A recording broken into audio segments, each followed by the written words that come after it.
ગુજરાત પર સર્જાયેલી 3 સિસ્ટમના કારણે હવામાન વિભાગ દ્વારા રાજ્યમાં સાર્વત્રિક મેઘમહેરની આગાહી કરવામાં આવી છે। નમસ્કાર દર્શક મિત્રો, દૂરદર્શનના વેધર બુલેટિનમાં આપનું સ્વાગત છે।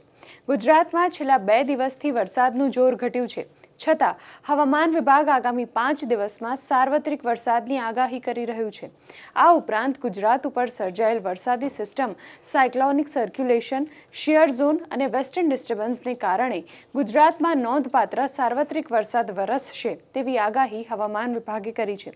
આજે સૌરાષ્ટ્રના 6 જિલ્લાઓમાં હવામાન વિભાગ દ્વારા રેડ એલર્ટ, જ્યારે અન્ય જિલ્લાઓમાં ઓરેન્જ એલર્ટ આપવામાં આવ્યું છે। જોકે ભારેથી અતિભારે વરસાદની આગાહી વચ્ચે બપોરે 2 વાગ્યા સુધીમાં રાજ્યના એક પણ જિલ્લામાં નોંધપાત્ર વરસાદ નથી નોંધાયો।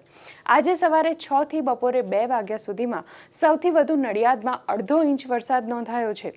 હવામાન વિભાગ દ્વારા આજે રાજકોટ, પોરબંદર, જૂનાગઢ, અમરેલી, દ્વારકા, ગીર સોમનાથ અને દીવમાં રેડ એલર્ટ આપવામાં આવ્યું છે, એટલે કે આ જિલ્લાઓમાં અત્યંત ભારે વરસાદ વરસી શકે છે। તો બીજી બાજુ અમદાવાદ શહેરમાં હળવાથી ભારે વરસાદ પડવાની આગાહી કરવામાં આવી છે। તો માછીમારોને હાલમાં માછીમારી માટે દરિયો ન ખેડવા માટે સૂચના આપવામાં આવી છે।